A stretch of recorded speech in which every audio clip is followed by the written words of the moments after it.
أعوذ بالله من الشيطان الرجيم. بسم الله الرحمن الرحيم. كتاب التوحيد. باب ما جاء في السحر. وفي صحيح البخاري عن بجالة بن عبدة قال: كتب عمر بن الخطاب رضي الله عنه أن اقتلوا كل ساحر وساحرة. قال: فقتلنا 3 سواحر. وصح عن حفصة رضي الله عنها أنها أمرت بقتل جارية لها سحرتها فقتلت. وكذلك صح عن جندب قال أحمد عن 3 من أصحاب النبي صلى الله عليه وسلم. بسم الله الرحمن الرحيم، والصلاة والسلام على نبينا محمد وعلى آله وأصحابه وسلم تسليما كثيرا. سبحانك لا علم لنا إلا ما علمتنا إنك أنت العليم الحكيم. أستغفر الله الذي لا إله إلا هو الحي القيوم وأتوب إليه. اللهم انفعنا بما علمتنا وعلمنا ما ينفعنا وزدنا علما. biye araba suye hijriya bakilani kemenani ani binani ani woro saharu zil qada minye hijra sankalo tani kelena di sunyo otani woro na miladi nasara uka jate bafulani mugani duru sankalo duru na bi sunyo tani nani nai ambe dawda bu masjid rajagu ambo kono درسوا بالشيخ الإسلام محمد بن عبد الوهاب أكا كتاب كنو كتاب التوحيد بوندا مناكو منانا دباليلا من بوندا يدري دمدو فولا مؤلفو أيدري ولون فولا دناتي منهم بايرا كود دبالي أحرام يرندو كبير جنبودو كافر يدو دليل ولون فلا دليل فلو ولقد علموا لمن اشتراه ما لهم في الآخرة من خلاق أني ويؤمنون بالجبت ويدليل فلان دل سبنا بهرتك حديثا سبع الموبقات دلنا لنا جندبك حديثا درب الساهر حد الساهر دربه بالسيف دليلا وورو دلا اوناني ندورنا اني وورو اني ولون فلانا ميني انكو دليلا دورنا وفي شيخ البخاري بجلة ابن أبرة حديثا ويدليلا دورنا دلا ورونا أني دورنا أني ورونا أني ولون فلانا أصابتنا سيبا سبا من بلو قد بالكلا كفا من عمرو إن جندبي عمرو جندبي حفصة عمرو ni ahmada ko sabatira seba saba bolo donc ayen nin delila wolon fula de nati nin bondala de la wolon fula o fi sahih al-bukhari bi yorom min kala nanka ako anana bukhari ka fen sahalen kono kitabu sahalen kono ani bajalatan ibni abadatan ko bajalata ibn abadata qala kataba umar ibn al-khattab radiyallahu anhu ko umar ibn al-khattab ya sebe أن أقتلوا كل شاهر وشاهرة أيا شبه كتاكا غوبرنيرو مو بيرو يرو كو كد دبالكلا تشيماني دبالكلا مسوما تشيما بي مسوما بي وكاب بفغا قال بجالة ابن أبدة كو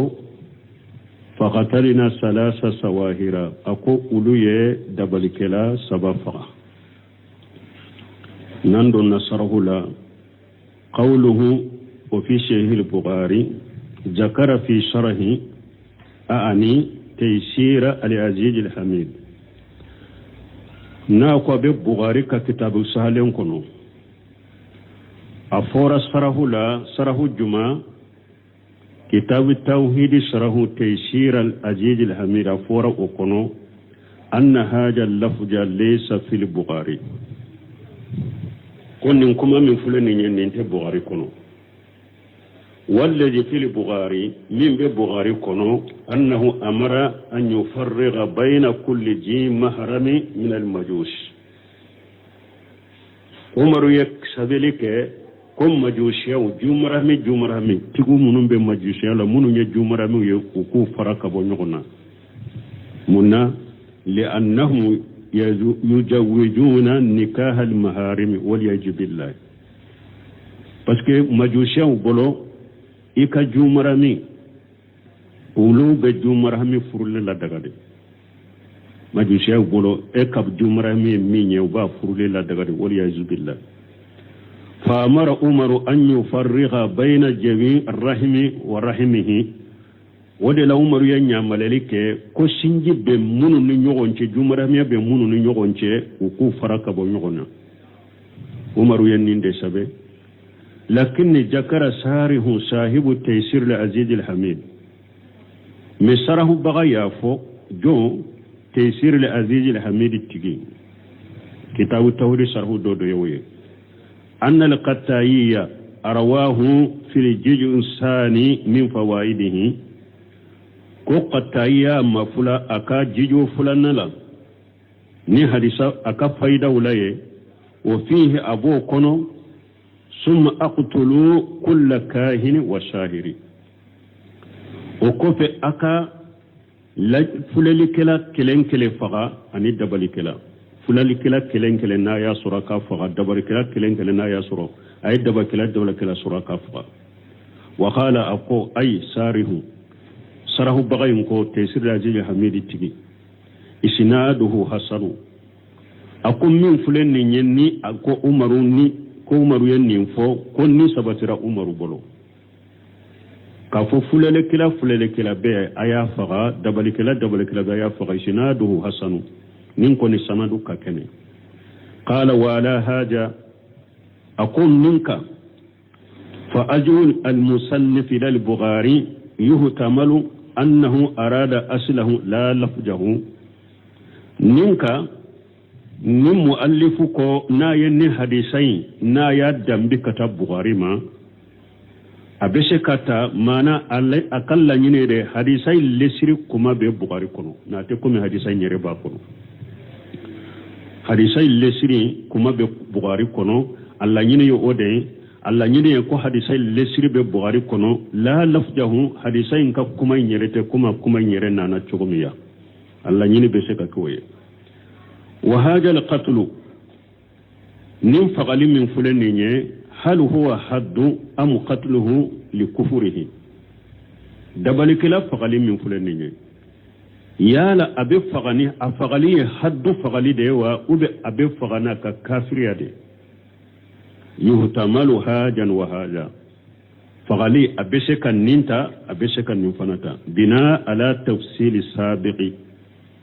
kadaka anyi faramfanshan min fo kateme nin kitabu kono keme sabani bi wolon fula ani kele safaha yorola faramfansha foray ka fo min ka dabali nani shaytani de be barake nyogon fe woye kafiri min ka dabali na ya soro ale ka dabali ani shaytani te barake nyogon fe me fura kishew ni fura mugu de do ale ka dabali haramuni kabayra jinude me kafirite ni faram fanja de fora ko fe wodi atako wa ako bina ala tafsil sabin fi kufri shahiri faram fanja kadda faram fanja min fora kateme dabali kala ka kafiriyala walakin bina ala ma sabaga min at-tafsil min an yakun bila faram fanja min temena ambolo nanye ko bila oka نقول أنبافو من خرج به شهر إلى الكفر فقتله قتل إردة نمغمي ni eka dabali ila bo silamiya kono kata kafiriya ma ni e fagara e be faga ni murtili fagari de bora dina kono fagali e be fagani ode wa man lam yukhrij bihi shahru ila al-kufri faqatilhu min babi dafi sha'ili ni mu'min kadabali ma labo silamiya la kata kafriya la silamiya sariya ba faga ni ale ka fagali bekere komi ni be binkali kenan nyoni ka faga pura tora ka nyoni ka bumugo يجب تنفيذه حيث وراه الإمام الواجب ni sariya ni nin fagali a ka bɔ a sira fere ni silama ɲɛma ye o de ye wali hasilu laɲini annahu yajibu an yaqtula shaharatan sawan qulna bi kufrihim am lam naqul laɲini ye mun ye dɔrɔn a wajibilen banka ni dabalikɛla sɔrɔla silamiya sariya la an ka dabalikɛla faga a kɛra se an kumana an ko kafiri do a fagali ye wajibi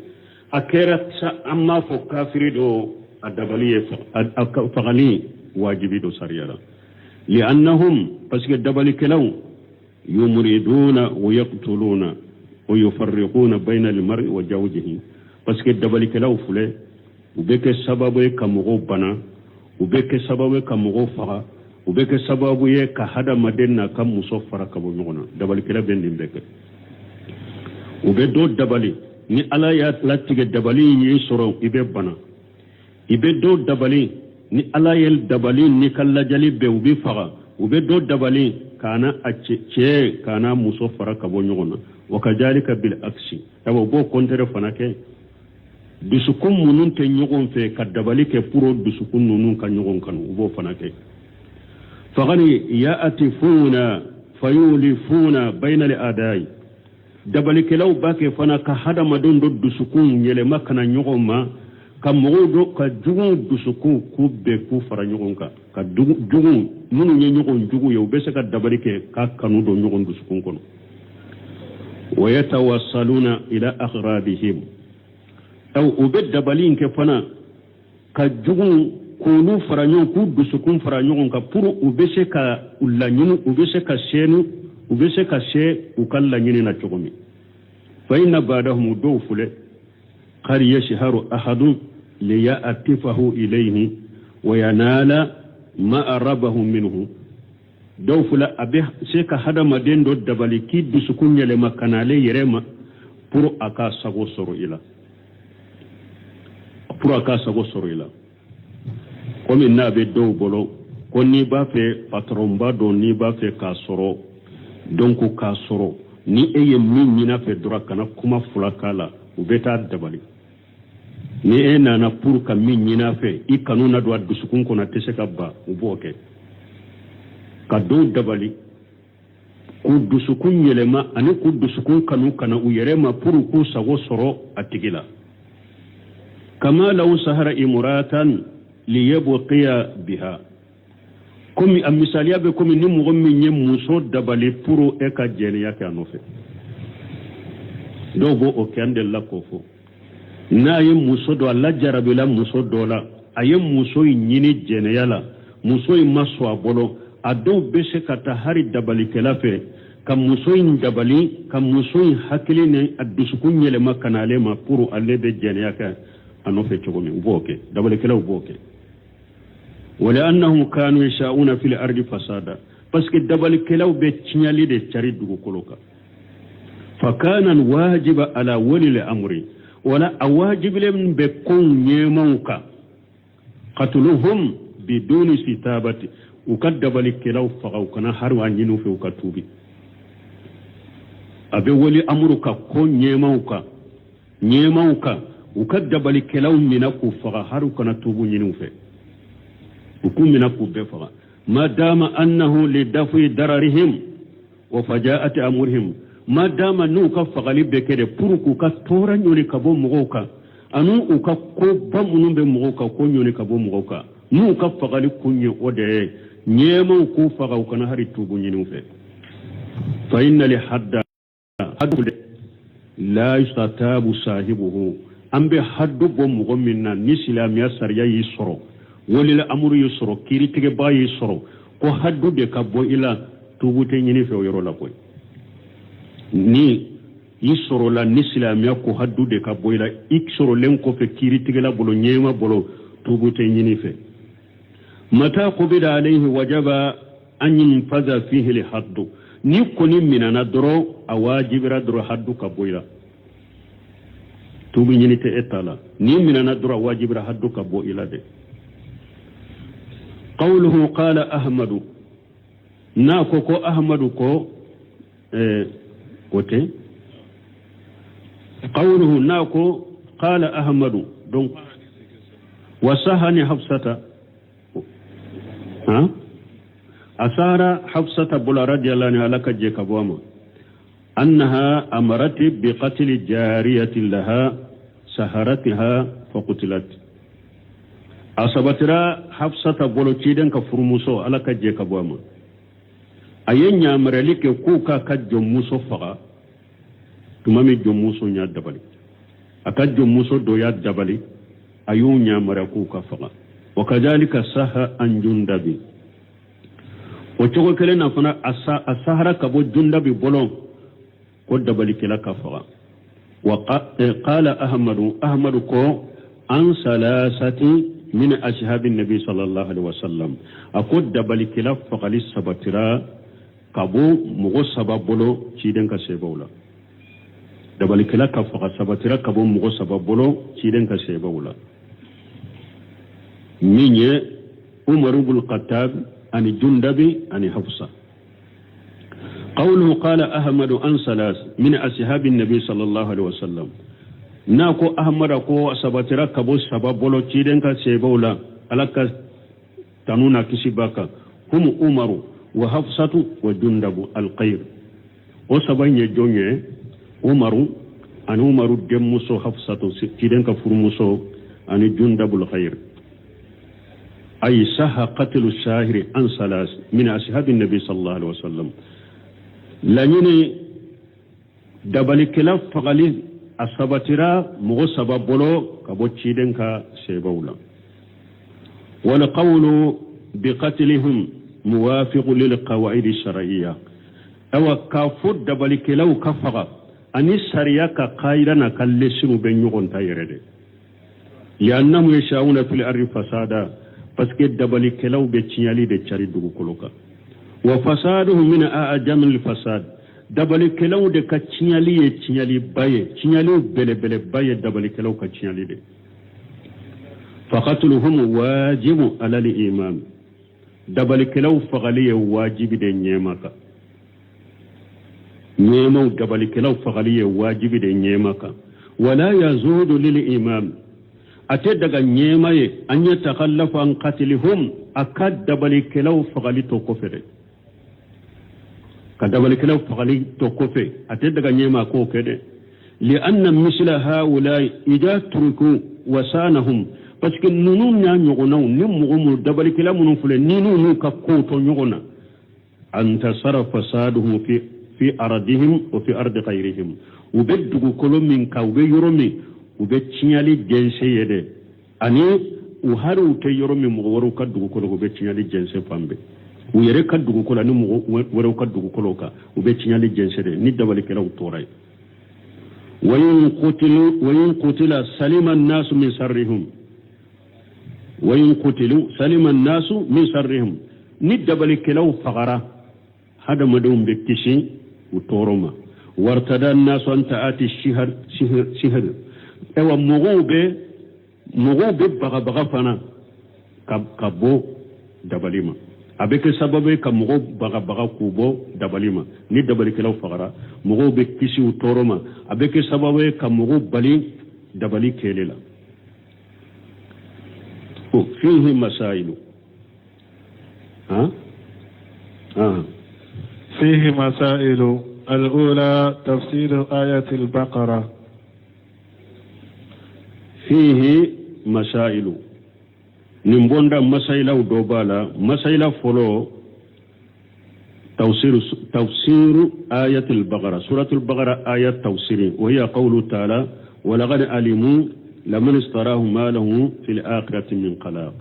نين دي مؤلفك الدليل فلو الدبري كولا ay nasib ala ko qur'ana kono ko dabali kelaw yere ya do ko ni mo min yed dabali de sugantiya kakala ka kika barai no yoro tibolo lagara nasib ni yoro ومن لا خلاق له في الآخرة فإنه كافر مغو فانا نني يروتا يلا غير كافر درو ابن أسور في التحرير والتنوير كالتوصيري كنو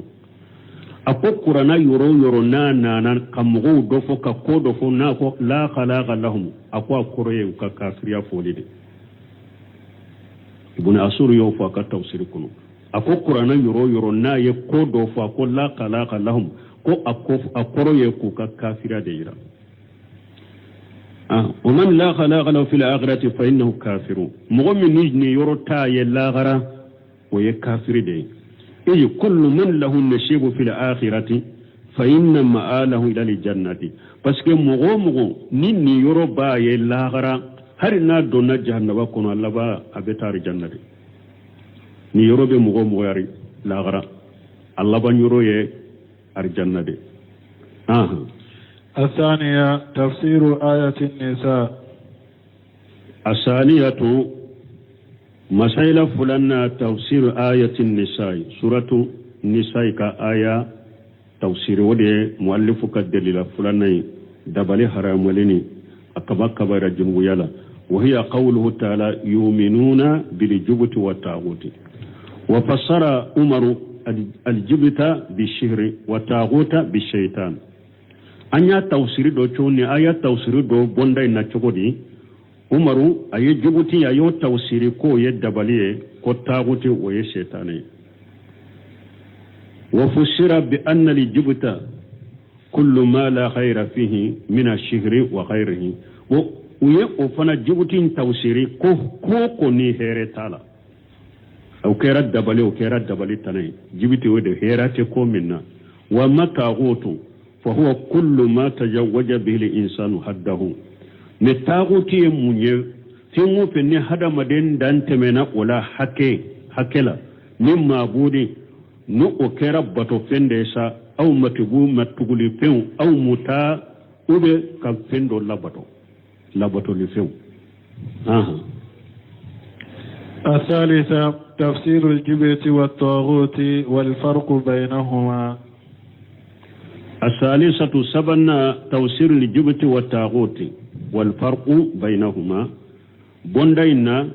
جبتي اني طاغوتي انيو كورو انيو توسير دو اني فنا كو ديفرنسي بوني نكونشي انيو دو بوندالا وهذا بنا على توسير عمر رضي الله عنه دونك مي امبو اودو ني اودو ني كفرغو دوني نكونشي anyo doni jumaye ni anye kuma yimbila umaru ka tawsirika parce que ko jubuti ko o yedda bali e taguto we shetane anya doni umaru ka tawsirinde الرابعة أن الطاغوت قد يكون من الجن وقد يكون من الإنس الرابعة ناننا أن الطاغوت ko taguti masayla nanina taguti قد يكون من الإنس وقد يكون من الجن وغير يكون من الإنس تاغوتي بسكا كجنة تاغوتي بسكا كهذا مرني توغج من قول جابر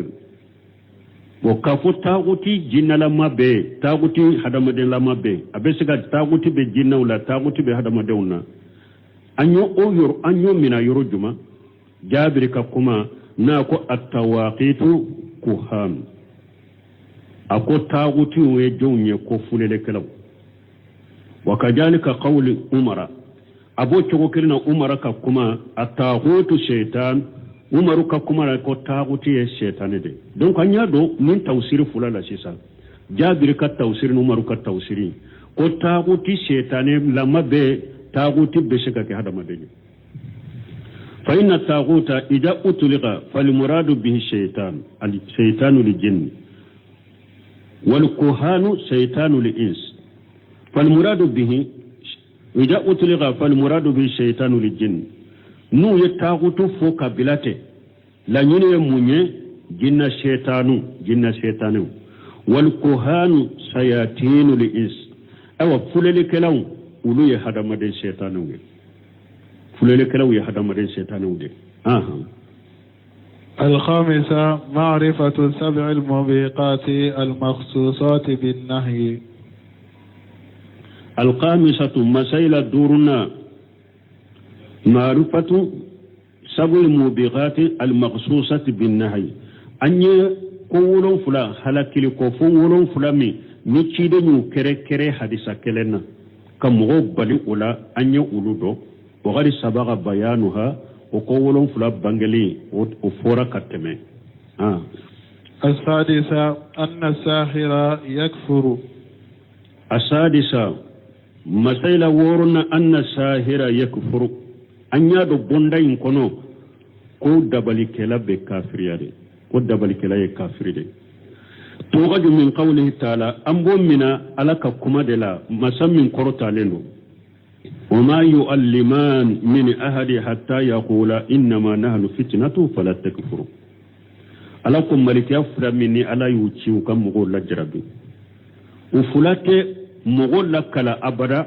فلا بها فويدي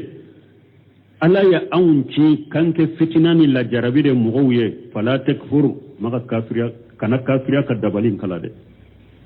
سورة البقرة كايا كونو دونك ني آية سورة البقرة ني يرولا آية يرا كود دبالي كلا كافري دي. السابعة أنه يقتل ولا يستتاب. السابعة مسألة ولون فلنا أنه يقتل ولا يستتاب. أن يدو بوندا ينكونو كود دبالي كلا بفقدي أنت هراني نافع كتوبي أمبا فقد نصر الله. يوقد من قوله أن يؤمنا كابوتشيدن ككمالا حد ساهر دربة بسيفي قد دبالي كلا كحد يموني كغوشني بابوري كفلا. حد فنا إذا بلغ الإمام لا يستتاب صاحبه بل يقتل بكل حال. حد فلنا شيرا نيماما ni haddu shera nyemama o tigi tubu te yino fe tuguni o be fagade la hala bela nuko haddu de be bokara sala ika kotara ka se nyemama ko haddu ka bo ila tubu te yini efe ebe fagade la hala bela. amal kufru me kafiriya fa innahu yustatabu sahibuhu nim mo min nka ewan kafiriya de ekera kafiri de bo eka fagali dolola munna ebe fagai ka kafiriya de kama ambe tubu nyine efe abe nyine efe kuika tubi. wa haja huwa al-farqu bayna al-hadd wa bayna uqubati al-kufri.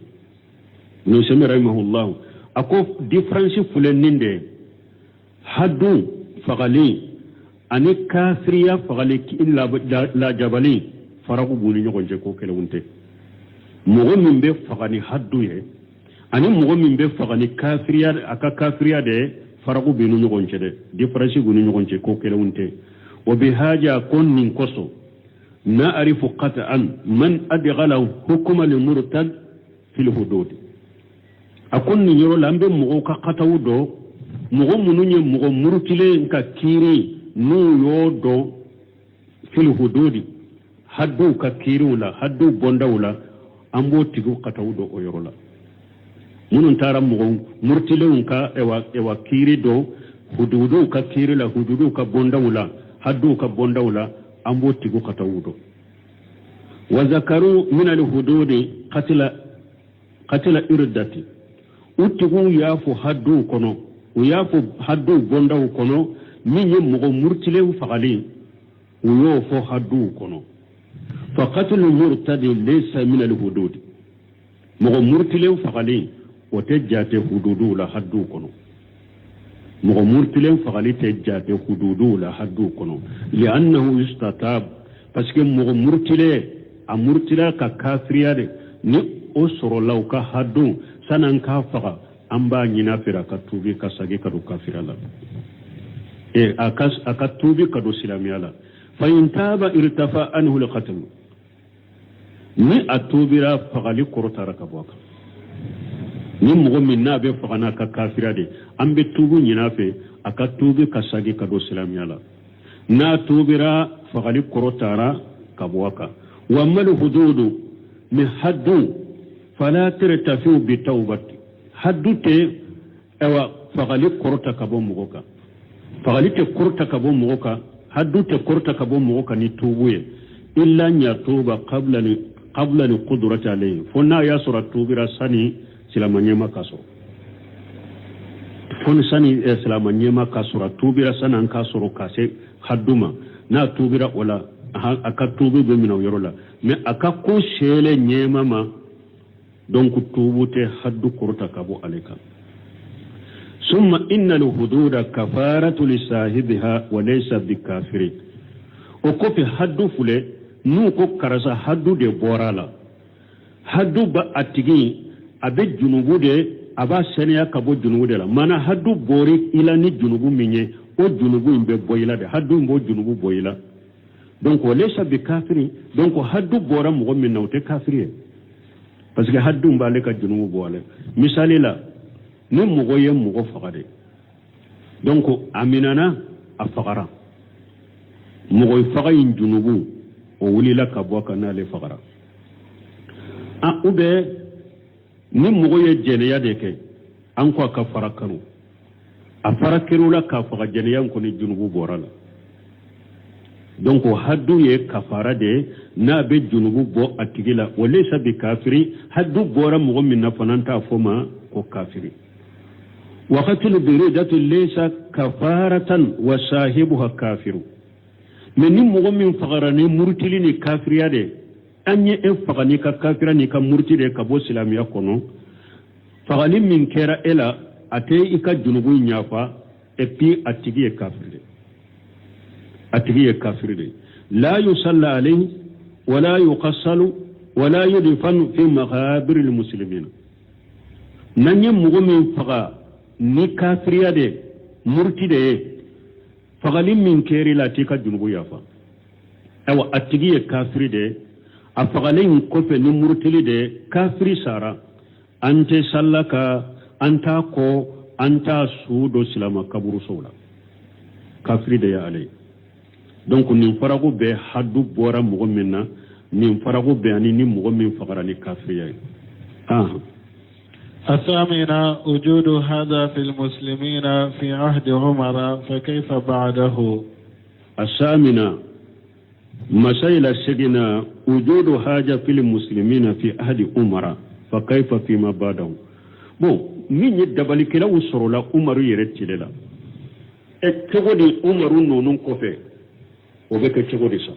عمر نون يرتل لا حد صر لا دبل كلا وصر لا من كوسو صر لا وغد من قوله أنبو من ككملا ناكو كو عمر يرتل لا دبل كلا وصر لا أو كوبك اتقودي عمر نون كوفي أنبو تككملا يرجو مر ككوا حديث كملا يرمي ناكو كتب عمر أن أقتلوا كل ساهر وساهرة ناكو عمر يسبلك قد دبلك لا تشما بيا مسلم بيا كفرا فهذا النفلي إذا كان في زمن الخليفة الثاني في القرون المفضلة بل أفضلها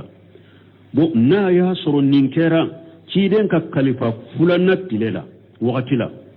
أني جمع كل فسمانتين أو جمع كل من يره تيدن كمانتون كفسمانتي يره جمع كل تيدن كأيوا مانتون كفسمانتي جمع كل من يره تيدن كمانتون كفسمانتي يره ونين نكرة أولو كتللا فكيف بعده من الأصول donc wakati munun nana o kofe ulu be ke cogodi wala allati ba'udati an waqti nabi sallallahu alaihi wasallam wa khulafaihi wa sahabihi wakati munun nu ulu janyana kabo ciden ka wakati ma ana ka kalifan ani shebon ulu ka wakati be ke cogodi wala nin tera khalifa fulana tilay wakati ani qurunul mufaddala jama kulu fasamanti ube jama kulu minyere kausa tiden kam manton be fasamanti nin kera ulu katilela mugo ka wakati beke chogme mugo munun ka wakati nunun ka janyogonya mugo min ka wakati kajja tiden katilela mugo min ka wakati kajja ewa khalifa nani katilela mugo min ka wakati kajja sebo telela ulu ka wakati beke chogodi فهو أكثر انتصار بين المسلمين دبلي بكاري كاتشايا ولود تشيلا سلامو دي تشيلا ولود تشيلا كتمه ني وقتوكا وكلما بعد الناس عن جمن رسالة استولت عليهم الدلالة والجهالة وقت إنه هذا ما دون نو يروما جانينا تشيدن كا أو تشيدن وقت ما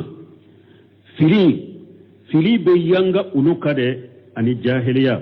بيانغا أولوكاري كتمه منون تمنا أمي وقت منون نتشيدن كا وقت كجا مغو ni abe eni ciden ka ciden ya wakati ce a kausaye aw munun bena kofe aw de be juguya kateme munun be aw fana nyefe munun fana bena aw kofe ulu be juguya kateme aw fana kata na ka wakati be janya kabo ciden ka wakati madoro fili be aw soro ka caya o wakati da ni jahila o baw soro ka caya o wakati dala fadalalatu irtikabu li qat'i an jahali nu ko fili koro ya munye ka kata uke kasoro itado ka junubu ni kata uke kasoro itado ko kata udo itado ko junubu do o ba fo de ban dalala wal jahalatu bo jahalatu ya munye irtikabu li qat'i an amudi ka junubu ke ka kata uke kiri retuku ka ke o ba fo ma jahala dalala wode to ko jahalu dalala ani jahalu o yake jahalu yede ka fenke ntado ko jugudo dalala yede ka fenke ntado ko jugudo me minye al jahalatu o yede kire tugo e yere bado ni mani haramudo kake jahalatu ye ode wali haja naqul man amila su'a bi jahalati fa huwa ashim akon ninde koso nim mo minye ko juguke ni yere tuguye amba fo junubu bila o man amila suwa bi jahali falaysa bi asimi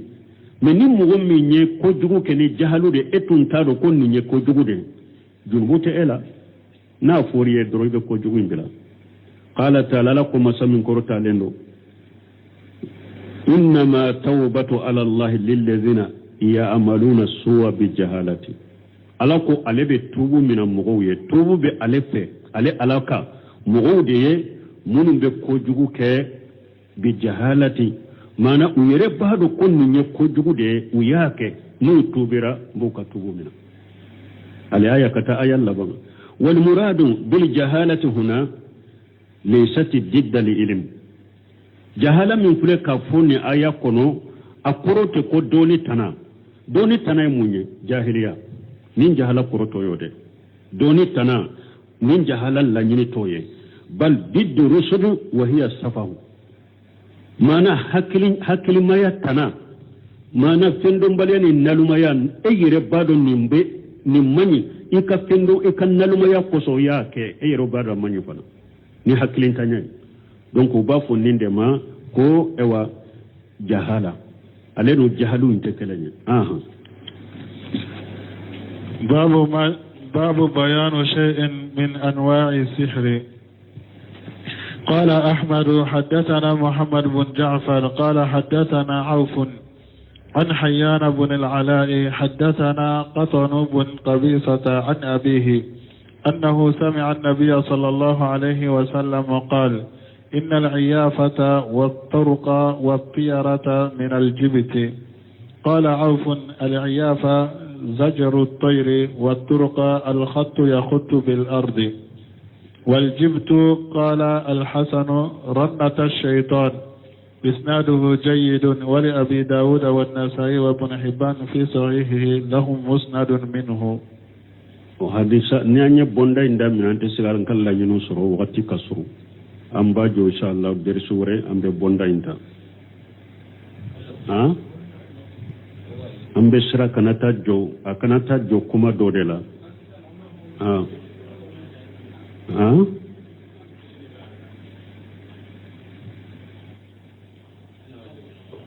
babu bayanu shay min anwa'i shihr konni nye bondaye ka dabali kanoni yaw do bange an kuma na dabali yereka dabali e kafiriyade alle shirku ne yode dro dabali e kafiriyade dabali bekeni shaytane baray kafiriyado doni ke ba ñugo soso min ka kafiriyala min ka dabali tekeni shaytane baray aba keni fura kisewnu fura muguni fura juude u ye ɲɔgɔn sɔsɔ de ka kafira la mais u fula bɛɛ dabalikɛla in fula bɛɛ kabayira junubutigi u bɛɛ bɛ haramu la u bɛɛ tiɲalikɛlaw u bɛɛ kabayira junubutigi silamɛya sariya y'a yira ɲɛma k'u fula bɛɛ faga n'u sɔrɔla ɲɛma k'u fula bɛɛ faga tubu tɛ minnu ka kibaruya la an bɔra u bɔnda la donc a bɛna dabaliya nɔniyaw dɔ banga an ɲɛ qala ahmadu حدثنا محمد بن جعفر حدثنا أوف عن حيان ابن آلاي حدثنا قتن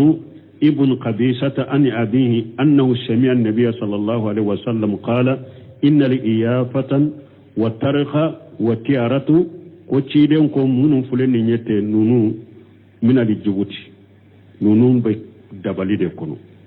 قال أوف الإيافة ججر التير والترق والقط يقط بالأرض والجبت قال لحسن أرنة الشيطان قوله باب بيان شيء من أنواع الشهر ناكو كفندو بانجش دبلو قانون يولا أي بيان حقائق هذه الأشياء ما حكمها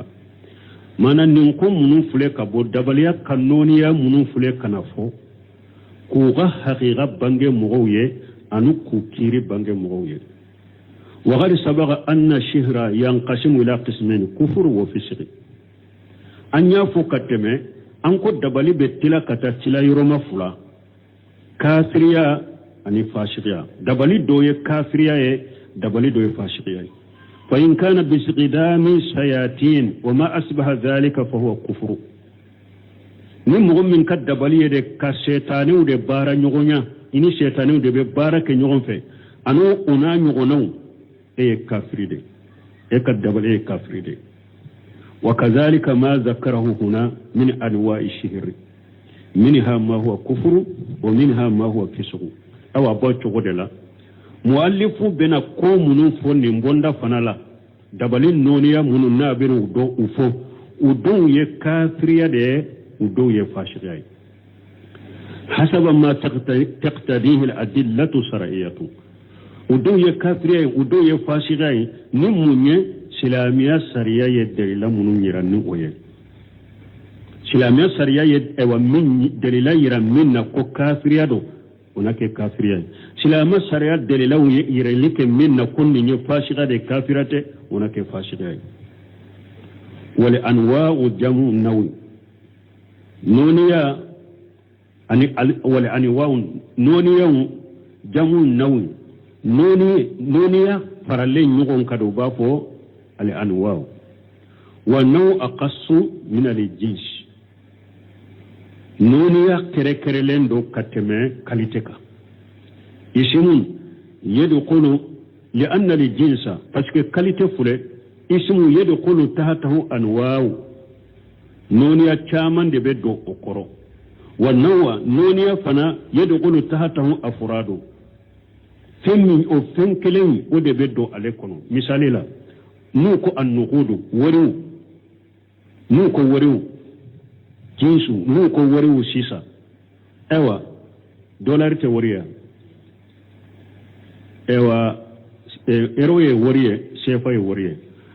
mais nuko sefa waye juma sisa nawu waye sefa doronde nuko dollar waye dollar doronde mais jinsu abe ubeta mais nawu ubeke kelende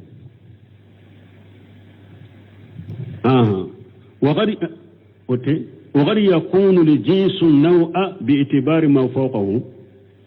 كاليتي بسكا كنونيا نفنجن جات من باكا والنوع جنس باعتبار ما تحته نونيا فانا بسكا كجنسيه نفنجن جات من باكا رابن فرنفانشيا فالإنسان النوع باعتبار الحيوان نيه جات من كفنجنا ما ka jatemi ni ye ewa fen dambe kata fen ɲanama ka fo fen ɲanamaw ni ye jatemina o la hadamaden bɛ kɛ fen ɲanamayaw nɔniya dɔ ye walhayawanu biitibari linsani jinsu donc ni ko hayawanu fana ni hadamaden ka jatemina ye hayawanu in bɛ kɛ a damana kalite ye hadamaden bɛ ka damana nɔni a bɛ kɛ hadamaden bɛ kɛ jinsu ye ni ko hayawani ka jate mina ni hadamadenw ewa n kalite yɔrɔ ye hayawanu bɛ kɛ jumɛn ye naw li'annahu yadkhulu fihi al-insan parce que n'u ko hayawanu dɔrɔn hadamaden bɛ don a la mais ni ewa hayawanu ni hadamadenw fana bila ɲɔgɔn kɔrɔ hayawanu u bɛ kɛ mun ye u bɛ kɛ naw ye u damana nɔniya ye wal iblu wal bagaru wal qanam wal hayawanu باعتبار الجسم النوم وده باو بولوا wo min ye ɲaame misi ba ani fɛn ɲɛnamaw tɔ biitibari le jisimi bon u ye nunu fana jate min na farikolo kɔrɔ ko farikolotigiw naw olu bɛ kɛ kalite lianna le jisima parce que ni ko farikolo yasmalu le hayawana wal jamada fɛn min ye fɛn ɲɛnama ye ni min b'a la ani nin tɛ min na jisimu b'olu fana bɛɛ ta donc ni u ye ewa hayawanu ninnu fana jate min na n'u y'u jate min na ni ewa farikolo tigiw yɔrɔ ye hayawani ninnu bɛ kɛ naw ye parce que n'u ko farikolo fari bɛ min na donc a bɛ fɛn ɲɛnamaw ta a bɛ jamadati ta ni tɛ minnu na wa anwa'i huna bi itibari li jinsi la amni donc n'a ko nɔniyaw ya jatemina ye ka taa yɔrɔ juma maana kalite gorobali dabali karte gorobali nɔniya minnu bɛ bɔ o kɔnɔ wa sabaga anna shuhra fi lugati an y'a fɔ ka tɛmɛ an ko dabali lugha la kullu ma kana kafiya sabab daqiqa fi idrakihi o ko an ko lugha la dabali ye mun ye fɛn o fɛn n'a sababu dogolen dɔ a ka misɛ معنى الدوني كمشي حتى أدى الفقر أراجي من جملة أنواع شهر الساعات هل الفقر رجائي أكو فوق ويه أو وقتون ليرو ألو أولوية أي وجاتي دباليلا بس كو كمشي ودوني كجلي وهي في القديم عبارة عن آلات مركبات وفلو لفنا فلو فنا كأيري بدون منترو منوني ويه ewa minɛnw de n'u olu dila k'u fara ɲɔgɔn kan k'u dila k'u kɛ mantoro ya wagati fa kayfa bi sa'ati al elektroniya al yawma cogo di mantoro sugu minnu b'anw bolo donc olu ta bɛ kɛ cogo di o la fagro rajayi bɛ nin fɔ wagati min k'a fɔ mantoro bɛ jate dabaliw la mais dabali minnu dabali haramulen tɛ dɛ maana laɲini lugha la ni a ka misɛ a ka ko ka misɛ a dɔnni ka misɛ a ka kow dogolen don donc ale y'a jatemina ko shihiru ako o ye olu ka wagati ka manturu ye sisan tawdu qawluhu na ko al iyafatan anka joya subhanaka allahumma rabbana bihamdika ashhadu an la ilaha illa anta astaghfiruka wa atubu ilayk